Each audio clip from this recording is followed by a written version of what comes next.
And so yeah, it's interesting. The other one is in project management, and now you in architecture, and so clearly there's an interesting demand there.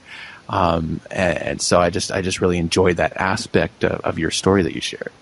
Oh, thank you. Yeah, I got really fortunate just to fall into it, and got really lucky. Well, I was gonna say it's a good thing you didn't go and write in the lead for dummies or whatever, because you would have made like $1 a book. And so yeah, it sounds exactly. That's when people ask me, like, you're gonna write another book. It's like, well, I could, but the last one didn't really make me any money. It's a fancy business card. I'd rather have my next book be a multimedia course online that I make $97 off of a pop or whatever. Yeah, exactly. So, but it's cool that your community was giving you that feedback, and so you're like, okay, there's something here. I gotta give them something because they're asking me for it, and that kind of happened with us in Internet Business Mastery, and so when you're even if it's just a few people saying, you should do, a little light should go off, and it's like, yeah, I should make a product and fast, because like you said, you didn't know it, but there was money just sitting on the table that whole time, and who knows what more you could have had it, the quicker you done it, but.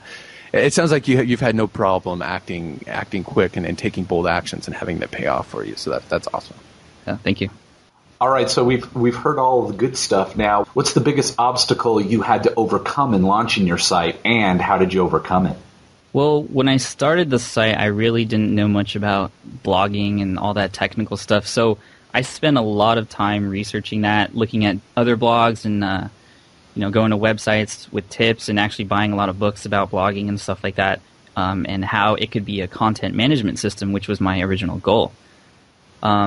So that was a big hurdle for me. I spent a lot of time, maybe a month or so, just researching that. And if I could take it back, I would definitely find someone who could do that for me, because it's stuff that I don't really need anymore, and I could have saved a lot of time and probably made a lot more money that would have paid off the cost of hiring someone to do that right away.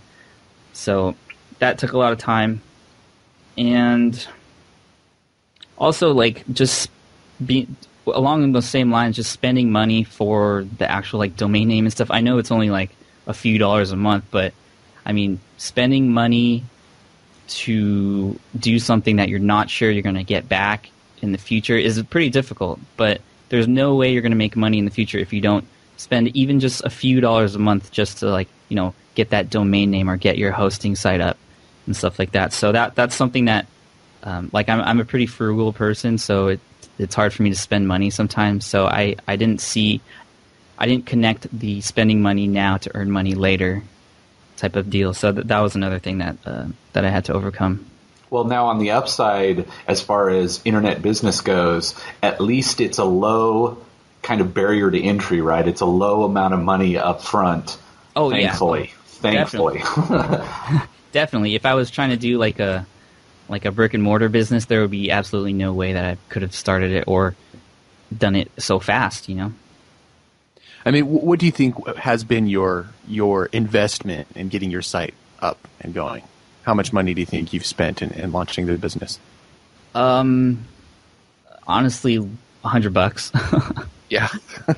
I know people get blown away by where you are. I understand the whole. I mean, I can remember a day when I'd go online and find, maybe I was the ebook consumer, and it's like a $27 ebook. Oh, that's so expensive, And now it's like I might not hesitate to throw down $2,000 for a course if I believe it'll help me. But yeah, I can remember being in that place where at first it's like, $100 can see, but the truth of the matter, I mean, look how quickly you made that back, and I mean, it probably from the launch of your product, you probably made that back in less than an hour. But what's like you said, brick and mortar. I mean, there's so many business people out there that we're talking thousands and thousands of dollars, or big loans that they have to sign on, or years of time. It's like $100 for a chance at a business and increased income, or even a little more freedom is, I mean, now I'm sure, I mean, it sounds like you'd agree, is looking back, it's like, man, that's a drop in the bucket. It's, for sure. I do that over and over again. The odds are good, in poker, put in a little bit in to get a lot on the pot. That's exactly the case here. Yeah. So what would be the biggest tip that you could share for others who are maybe still trying to get their site up or choose their niche or working towards making that first dollar online? Now we've heard the success that you've had. If these people are like, okay, well, what's the number one tip you can share with me? What would that be? What tip would you want to share with others trying to do this? Well, my tip would be you don't have to do everything perfect right away. Just get something out there, get a product, or just start writing on your blog something. Get something up there because there's no way you're going to make money unless you have something up there. So don't worry about getting it perfect now. You can always tweak it later. And like, for instance, my book wasn't all perfect. There was some corrections that needed to be made, but people were willing to help and offer their suggestions, and that just made the book even better for the future. So, I mean, the number one tip is just do something. Just take a bold action and do it. Yeah, that's awesome. It's funny. It reminds me now of how different I am now compared to when I started. Like when I started, every tiny little thing had to be perfect before I would even put the website up. So not only trying to sell something, but even getting the website up, everything had to be perfect. And now it's funny, our mindset change is so different. It's like we've sold a coaching course before we even made it. So now you don't even work, like if you've got the information, it's like it's a completely different mindset now. So that's definitely a huge tip there. Now, one thing we wanted to know, you're very active in the Academy. We wanted to know how the Internet Business Mastery Academy community helped you in the process of making money online. Well, you said it right there. It's a community, and really, the courses and everything is just tons of information that there's so much stuff that I love, and so many tips that I've implemented on my own website that I just love. But honestly, the best part is the community, having everyone there help each other out. You guys coming on the forums and other people telling us about their products and their websites, and also giving tips about my book and stuff like that. So there's a lot of people on there that are willing to help, which is awesome. And I think that's the best part of the Academy, in addition to all the wonderful material that's on there and how easy it is to use and all that stuff. Yeah, it's funny to know, by the way, to everybody out there, Patrick's actually in San Diego, and I met with Patrick and a few other people from the Academy. And as we're all sitting there talking, it's funny that sometimes you're just so close to your own business. It just takes another person to mention one little thing, and you're like, oh my gosh, that was the problem. It reminds me, one of the guys in our group, his name's Colin. He was talking about this whole business he's designing and everything. And after we were chatting, he suddenly was like, wow, I just need to get something up today. Let's get something selling now. Don't, build the entire empire before you even get your first dollar or something. And that was just from sitting there chatting in the community. Yeah, and that's what the Internet Business Mastery forums are like. It's just like that.